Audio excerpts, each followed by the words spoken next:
Welcome to She Persisted. I'm your host, Sadie Sutton, a 19-year-old from the Bay Area studying psychology at the University of Pennsylvania. She Persisted is the teen mental health podcast made for teenagers by a teen. In each episode, I'll bring you authentic, accessible, and relatable conversations about every aspect of mental wellness. You can expect evidence-based teen-approved resources, coping skills, including lots of DBT, insights, and education in each piece of content you consume. She Persisted offers you a safe space to feel validated and understood in your struggle, while encouraging you to take ownership of your journey and build your life worth living.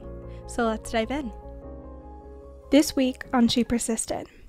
I feel like we've just become this society that doesn't really want to tell people how we feel about the relationship that we are in with them. Therapist, if you are seeing that therapist, that is a therapeutic relationship. It requires work from you and also the therapist. So if you're like, anything is not working, talk about therapy in therapy. Hello, and welcome back to She Persisted. We are talking about therapy again, and today we are getting a therapist perspective on a lot of frequently asked questions that I get asked or that I had when I was navigating therapy. Today's guest is Shani Tron. She's an author, a therapist. She also has an amazing TikTok presence, so you should definitely check out her videos and follow her. We talk all about the anxiety and discomfort that can come from asking for help, meeting with a new therapist, switching the therapist that you're working with, all of these things that you might have anxiety or concerns about. So my goal is that if you listen to this episode, you feel a lot more comfortable and confident going into your therapy journey or continuing your therapy journey and getting support. We also talk about the very important and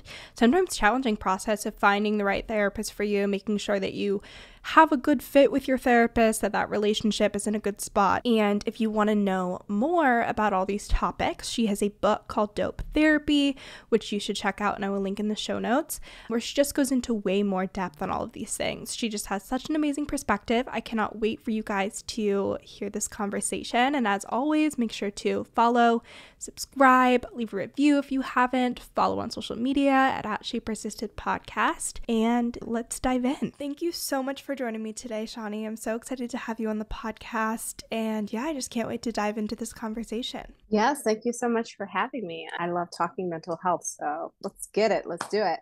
Awesome. Well, I'd love to start with a little bit of your background, how you started working in the mental health field, and what brought you to where you are today. So what started me in the mental health field, I feel as if that's such a loaded question because there's so many different narratives that I have that sort of play like a role. But essentially where it mainly started is I fell in love with psychology in high school. And then when I was in undergrad, my first major was actually theater. And I had this revelation one day, I don't know where it came from. And I was just like, I don't want to be auditioning for a job, like for the rest of my life. And I was like, I think I can always come back to theater. And so I ended up changing my major to psychology. And I got my first job in working with children who were autistic. And from there, it just sort of like became my thing to make sure I had a lot of experience in different areas. So from there, when I graduated from undergrad, I got my first job working in a jail. Then I decided to get my master's. I've done day treatment with teens. I've worked in the home with parents and teens, private practice. I've worked on the insurance side. But ultimately, where I am today, I have always had a love of theater. And so TikTok came along and I started creating skits to help people navigate therapy. And I guess you could say TikTok loved it. And that's where we are today with what I mainly do. I love it. Were there any common threads that you noticed from all of these different therapeutic settings that you think would be helpful to share? Like all of these people are experiencing similar emotions, or there's similar fears or challenges that people are experiencing that don't discriminate across these different settings? You know, I think more than anything, I really just wanted to connect with people on a human level. I think about my own sort of narrative when it starts in undergrad. I mean, you're sort of thrown into this huge social environment. Can we be honest for a second with like no legit life skills? And when I say life skills, I mean like managing money. I mean, my first semester, I ran out of money on my, what do you call it, your meal plan? And then it was like, how do I even, what do I do? How do I eat Yeah. after this?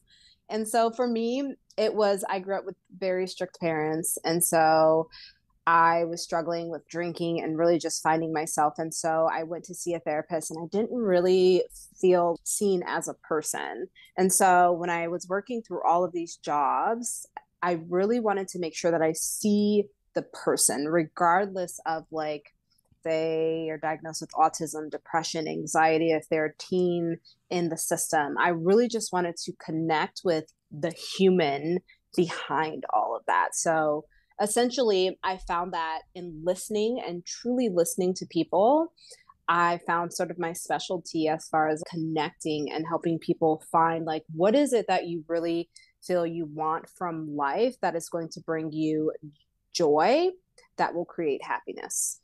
I love that. You touched on therapy, and that's what we're going to talk about for most of this episode. I want to start by talking about before therapy, when you think it might be helpful. I've done a lot of episodes talking about, okay, how do I know if this is maybe a step I should take? How do I know if things maybe aren't going as well as I think they are? But I really want to touch on all of the stigma and anxiety and apprehension that is associated with beginning your therapy journey, because I think even for myself, starting any therapy session with a new therapist is really scary. So I'd love to kind of talk there, first giving your tips about what to do if those emotions come up, and then kind of your perspective on why you think that is something that so many people experience, whether it's like a society thing or it's just being so vulnerable, etc. So if listeners are like, I am so scared to start therapy, but I feel like this is a good step, what is your advice there? So it is scary, and I want to normalize it, because if you think about it, when we sort of meet someone for the very first time, it's more so sort of that surface level conversation. Hi, how are you? Are you in school? What do you do for work?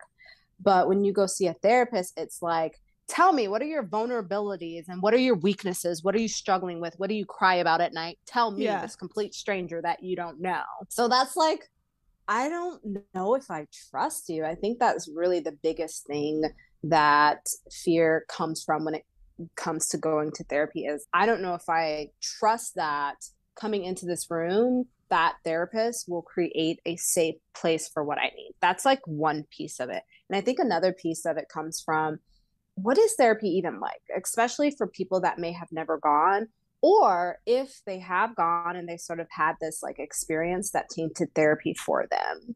So that can also add to fear on different levels as well. So what I always say is just, what is it that you want from the experience, and recognizing that you know yourself. So you may know, okay, I don't know what I need, but I know that things are off in my life right now. And I like to say off because I don't want to sort of encourage self-diagnosing.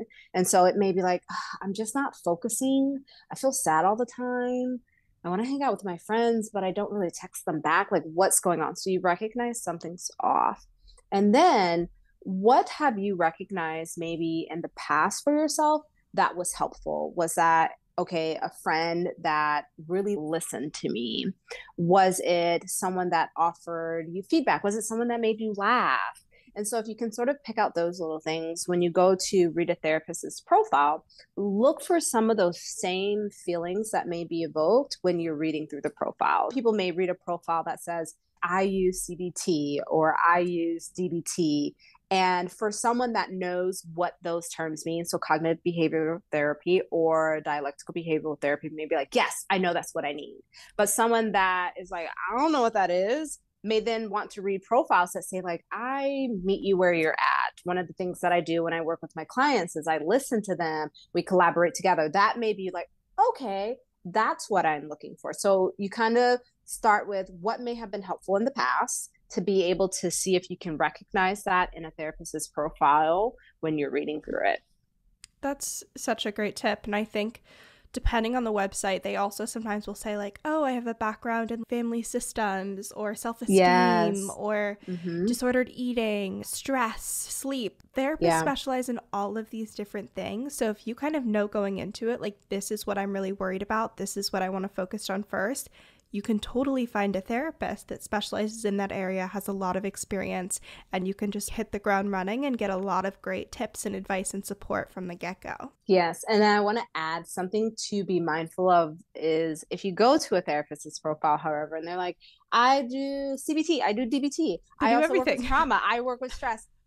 For me as a therapist, that's a red flag because you have all these skill sets in all these different areas. That to me is like, what is it that you're good at as a therapist? Mm-hmm. So if you read them profiles and it's just this long list, I'm always like, they like checked every single box on the website. Yeah, that you're doing too much. You're doing too much. Yeah. So you work with everybody, huh? Yeah. So. Another really good thing there is the age demographic. They're like, I work with adults and little children and teenagers. Those are really, really different types of therapy. So look for an adolescent or a teenage therapist that works with a whole caseload of other teens. And they're like, okay, so it's SAT season. How are you feeling about that? Or like, all my clients are complaining about college apps. What is going on there? That can be really effective to be aware of during the therapy search.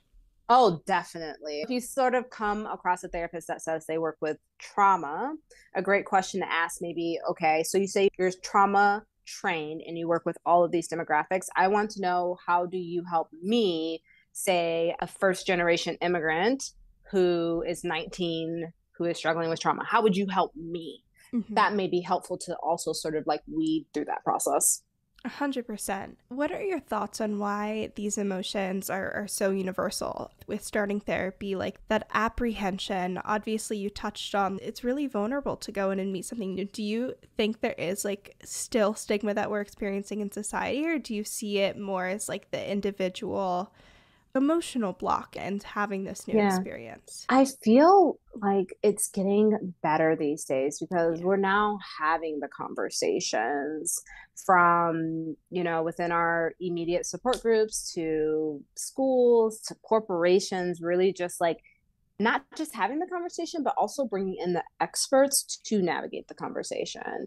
And so the reason why it's a huge stigma is because it's passed down through like narrative, if you think about it. So what did your parents say about therapy and then hear about therapy? So I sort of think about my parents.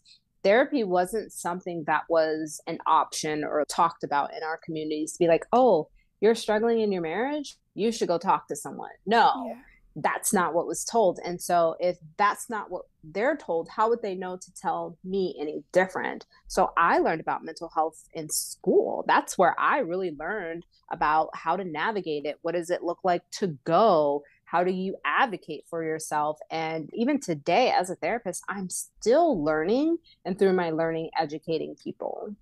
That's something that I really like about Gen Z and the newer generations is, I feel from my own experience, and I've heard this a lot in these mental health conversations, is that teens really pull their beliefs about mental health and therapy from their peers. So I notice that there's kind of that separation from what their parents are believing, but they're like, my friends are in therapy, I want to be in therapy too. Yep. Or like, this is what I'm experiencing with my mental health, and this is what my friends are talking about at school, and I believe that. And so I think that's something really amazing to have, that kind of sense of self-advocacy and to kind of collectively make that shift and ask for help when you need it, and being able to advocate for that. I think that's something that's really cool to see. Yeah. And I think it's really beautiful to see too. Yeah. Because you feel less alone in the experience. I think it's one thing to be experiencing, say, anxiety, but it's another thing to experience it alone. Yeah. To really feel like someone can truly get where you're coming from and validate it. Like they may not understand it. So let's say if you have a friend that's never had anxiety, but when you talk to that friend, you really feel like they hear you and they validate you. That there's something so special about that versus talking to someone, they're like, yeah, so just get out of bed. Just take a deep breath. You got this. Just take a deep breath. Yeah. And it's like, it doesn't really work like that. Yeah. I think that's something that's also added to the equation is that teens today are experiencing more mental health challenges than we ever have before. and more Yes. stress and are operating at a different level. So even if you haven't experienced anxiety, you've probably experienced stress at some point, or some apprehension or fear. So there's a lot more relatability amongst the population, because so many people have either experienced something themselves or have a very close friend or family member or peer that has. Oh my gosh. I really hope that parents hear that. I want parents to hear that so much, because I feel like sometimes, especially when I've been working with teens and parents in the past, you can sort of hear this, what do you have to be stressed about? Yeah. Stress can look different for everyone. Like, okay, yes, the parent may be stressed about bills or taking care of the home, but that doesn't mean that a teen can't be stressed about their exam or their homework or, their friends, their body changing. They do have stress. And I mean, I even think about teens today. When I was in high school, I didn't have to worry about school shootings. Yeah. Teens today do. My drills were like fire drills, and the one where you get under the desk. Earthquake drill. Stop, drop, yes. Not stop, drop, and roll. Like, don't do fire. that. Yeah. Don't do that honestly, in an earthquake, guys. We really thought stop, drop, and roll was going to save our life. I've never had to do stop, drop, and Literally, roll. never seen it happen. Like, that would not be something that would come to mind if there was a fire. Like, no. What? And so I think about sort of even just navigating that, where they do active, shooter drills. Yeah. And it's a reminder, right, that this can happen. So you're maybe going through the school year, and then it's like, oh, it's that time of the year. So stress can look different for everyone, and it doesn't matter the age. Even 2-year-olds can be stressed out because they're not getting a lollipop. Yeah. So I think that to sort of belittle someone's stress just because they're not an adult it's unfair. Yeah. We also have to remember that teens' brains aren't fully developed. So even if you're like, well, I wouldn't be stressed about that, the way their brain works, they're more emotional. They're less able to ration through things and logic through things. So even though you're like, oh, well, if you're a little bit older, you wouldn't be stressed about this. Well, they are right now. So that's not going to help them. And adults act like we've never been teens before. Yes.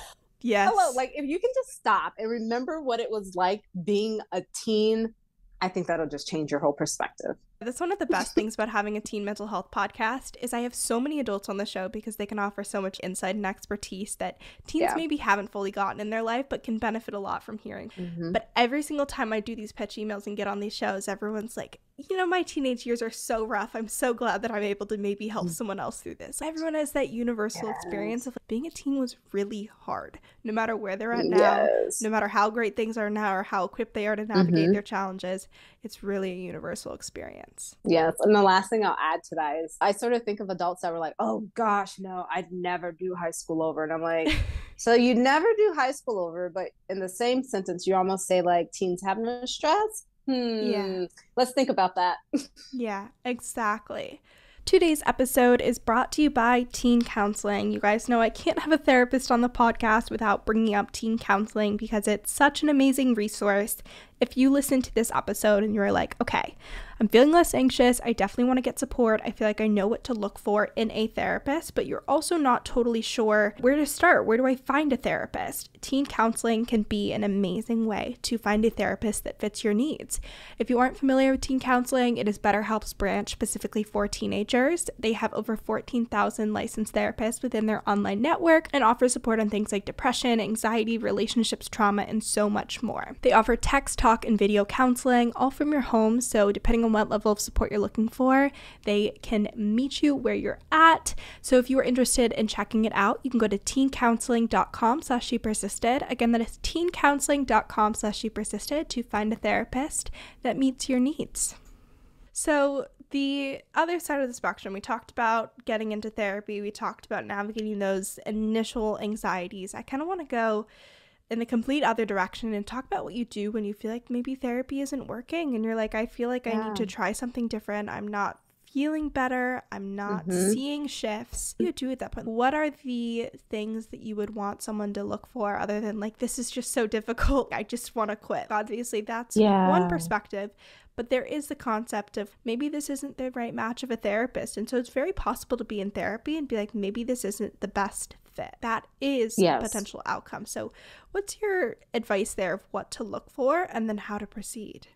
Yes. So I want to first like thank you for asking that question, because even though I'm a therapist, I don't necessarily believe that therapy is the only way to go about seeking help, because we also have to remember that therapy isn't accessible for everyone. If that's socioeconomic status, or if you're a part of a community such as like LGBTQ plus or BIPOC community, and you can't find a therapist that looks like you or relates to you. So I think about all of those factors. And so if you find that therapy isn't working, it may be helpful to sort of identify why you feel it's not working. Is that because you feel your symptoms are getting worse? And that could be, symptoms are things like, you're not sleeping, your appetite, your energy. Is it that you feel like you go every time and you sort of walk away and you're like, I just don't feel better? Because if you can identify the cause, that helps you to be able to figure out, okay, so what do I do next? So one of the things may be the therapist might not be a good fit. It could be for several reasons that the therapist may not be a good fit. Maybe it's their style. Maybe the techniques that they're using aren't helpful for what it is that you're experiencing. Maybe they don't have experience in the area or concern that you're bringing into the sessions. So all of those viable options. The other thing is, sometimes people aren't ready for therapy, and I think that's valid. It takes a lot emotionally, and I think a lot of people sort of see therapy as, I'm going in 1 hour a week, boom, that's the work. Oh no, It's I'm outside of so the sorry. session. Yeah. It's outside of the session. That 1 hour, like if you sort of like put it down, let's say you're awake like 16 hours out of the day, right? That's 1 hour. And that's just one day that you see a therapist. And most of the time you're sort of like processing. The action steps takes place outside the session, because most of the time we want behavioral changes. In order to get behavioral changes, we have to actually put that into action. And sometimes people may not be ready. A great example might be, I don't like the way that my mom talks to me every time I go home from college, right? So then you may talk to your therapist and they may be like, okay, so let's set some boundaries. You may not be ready to implement the boundary with your mother. So then, yes, you continue to talk about it, but the necessary step is going to be taking action. So at that time, you may say, like, okay, great. I've sort of come to the point where I feel comfortable. I've recognized that boundaries are needed. I'm just not ready to take that step. But also remembering that it's important to surround yourself with community and support. So that may be other friends or another adult that you can talk to. And one of the other things, yep, I'm going to say it. I know people, journaling, I'm going to say it.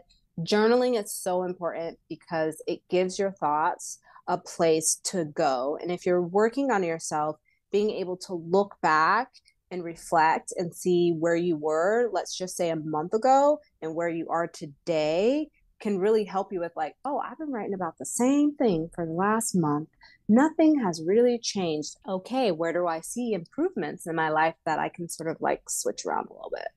Yeah. I also love what you said about not necessarily being ready for therapy, because I feel like that's something a lot of teens experience if they aren't necessarily the ones spearheading this journey. If you're listening to this podcast because you're like, my parents are making me be in therapy, I don't know what to do about it, I'm just looking to either speed this along, whatever it is.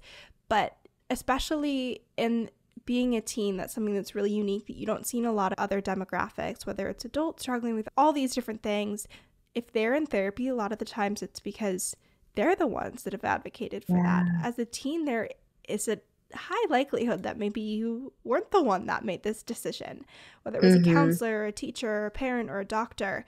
So it takes time to kind of not only warm up to the idea of being in therapy, but develop your own reasons for wanting to make shifts and see changes and get better. And so I think that's something to also be aware of when you're like, is this working? Do you want it to work? Because for a long time I was like, it's just not going to work. So I would go through the motions, I would show up at the sessions, I would run out the clock, but I didn't want to get better. I didn't believe that I could get better, and so I didn't see any changes. And so it definitely is a key step in the process, wanting that for yourself and deciding what you're working towards. And it can be different from what your parents are hoping for. Maybe your parents are like, her grades are so bad, so that's why she's in therapy, to develop better skills and, I don't know, do better in school. But maybe you're like, I'm just so stressed all the time, and that's why I don't have the energy to work on school. So I want to work on stress and being able to have better ways of navigating that stress.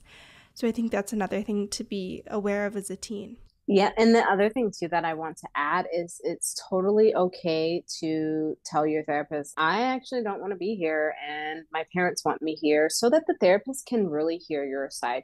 Even though you're a teen, that therapist is your therapist, not your parents' therapist. And if your therapist is reporting to your parents what you were talking about in the session, that is not okay, as parents are not supposed to have access to your notes unless for some reason it's mandated reporting. And mandated reporting may be like child abuse or that you're going to harm yourself, and not just and saying your I want therapist to harm should myself. be telling you that they're telling your parents that. Yeah. Yes. Oh, absolutely. And knowing too, like, if you don't feel comfortable talking, you can do things. I've totally sat down with teens and sometimes we play puzzles to like build rapport, because sometimes you're doing activities and you don't even realize that you're talking, and it sort of like warms you up and feel more comfortable. So if you don't want to be there, ask I your bring funny therapist. TikToks to sessions, like so many things. Hey. Oh, definitely. Therapy does not just have to be talking. I think about sometimes I used to have clients that would come in early in the morning and they would like lay on the couch, they get the pillow,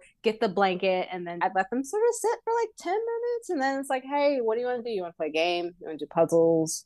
How can we sort of make this your time and not the time that your parents are telling you to come here? Yeah, I think that's huge. So if you've identified that it's not the right fit, you're not seeing the shifts that you want to, you've been like, I feel like I'm invested in this, I'm giving it my all, and still I'm not seeing the outcome I want, how do you break up with a therapist? Because that's something that you can do. It's something that is okay to do. It's okay to switch providers.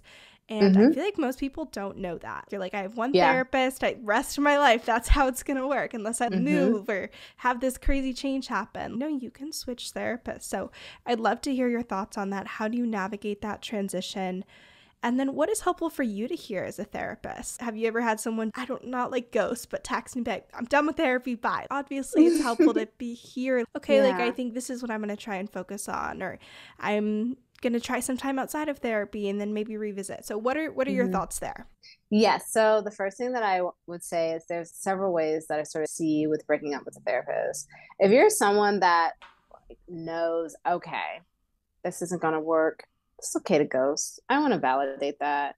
We're not your friends. So you're not ghosting a friend.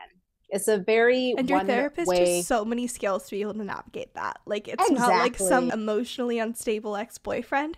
They're going to be fine. Yes. They will move forward. Yes. Now, don't get me wrong. We think about you. Yeah. Because I've definitely had where I'm like, man, I wonder where that client is today. And I wonder if they're okay. So that's the first thing. You can totally ghost. That's why I think I bring so much to the play as a therapy client, because I'm like, they can just listen to my weekly podcast. They know exactly how things are going. Oh, yes. So funny. That's true. Therapist, if you're listening, hi, we're doing well. It's going okay. They're like, okay, great. Good to hear. Another thing that I would say is asking yourself, like, why is it that you want to break up with your therapist? Okay, so short story.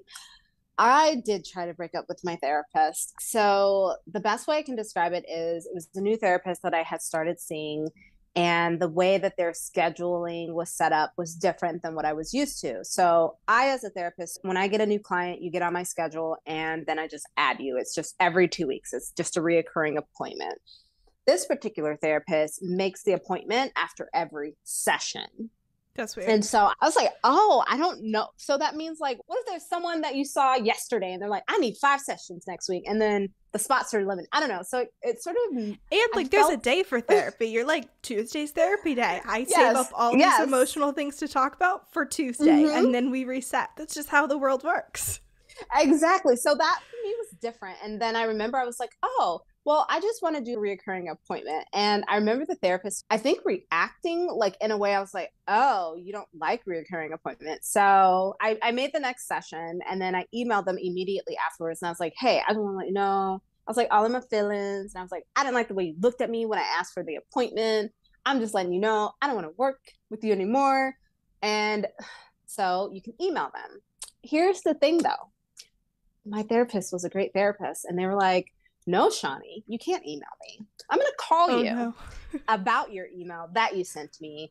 And I ignored it. But then she left me this really beautiful message. And she's like, I'm hoping that you will allow me to explain myself and let's talk about it and you actually not get charged for it. I'm going to give you a free session to talk about this. And I was like, oh, wow, you really care about this. And essentially what it came down to is they explained to me how their scheduling was going and they had never had anyone ask, well, can I just get a reoccurring appointment? And so it threw them off. It wasn't that they didn't want to make it. They were just trying to process how to handle that. And we ended up continuing to work past that rupture. And it ended up being really great. So I say you can email, but I say knowing why, because if I would have just sent that email and not responded to the voicemail, I would have been without a therapist. But the therapist took the time to explain to me. And I was like, oh, okay, so I don't need to end. So you can email. Another thing is talk about it in your sessions. Like if you're sitting there with your therapist, good therapists can handle constructive criticism and feedback. So if you're just like, hey, I just want to let you know, this isn't working for me. The therapist can help you figure out what isn't working. Is it the therapist's style? Because here's the beautiful thing. Therapists are ethically required to give you referrals. So if you tell your therapist this isn't working for me and this is why, that therapist can offer you referrals to help you find a therapist that may be working, which takes the legwork out of it. Yeah.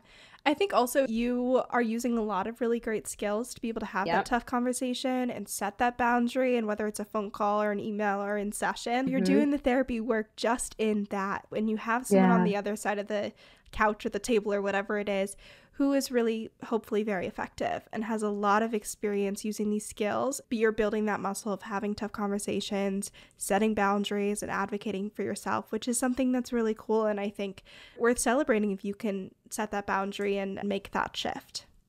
Yeah. And advocate for yourself too. I think it's also effective communication skills where I feel like we've just become this society that doesn't really want to tell people how we feel about the relationship that we are in with them. That therapist, if you are seeing that therapist, that is a therapeutic relationship. It requires work from you and also the therapist. So if you're like, anything is not working, talk about therapy in therapy. Yeah. Well, I love that. For listeners who want to continue to consume your content, you have a book coming out and just continue to follow along with you, where can they find you? So I always say it depends on what you want to find. If you want more of sort of the straightforward mental health content, you definitely can find me over on TikTok. If you want more of sort of a personal insight to not just mental health content, but my life, you can find me on Instagram because that's where I like to hang out with stories. And then, of course, if you are just trying to navigate therapy in general, you can purchase the book, Dope Therapy, where books are sold, Barnes & Noble, Walmart, what is that? Amazon. There we go. Amazon, which literally can guide you through how do you find a therapist, questions to ask a therapist to see if they're a great fit, how to do the work in the session, understanding trauma, how to break up with your therapist. And there's exercises in the book to be able to help guide you on your journey. I love it. Well, thank you so much for joining me today. I'm so excited we got to do this, and I know this conversation is going to be so helpful for so many people. Yes. Thank you so much for having me. Of course. Thank you so much for listening to this week's episode of She Persisted. If you enjoyed, make sure to share with a friend or family member. It really helps out the podcast. And if you haven't already, leave a review on Apple Podcasts or Spotify. You can also make sure to follow along at She Persisted Podcast on both Instagram and TikTok, and check out all the bonus resources, content, and information on my website, shepersistedpodcast.com. Thanks for supporting, keep persisting, and I'll see you next week.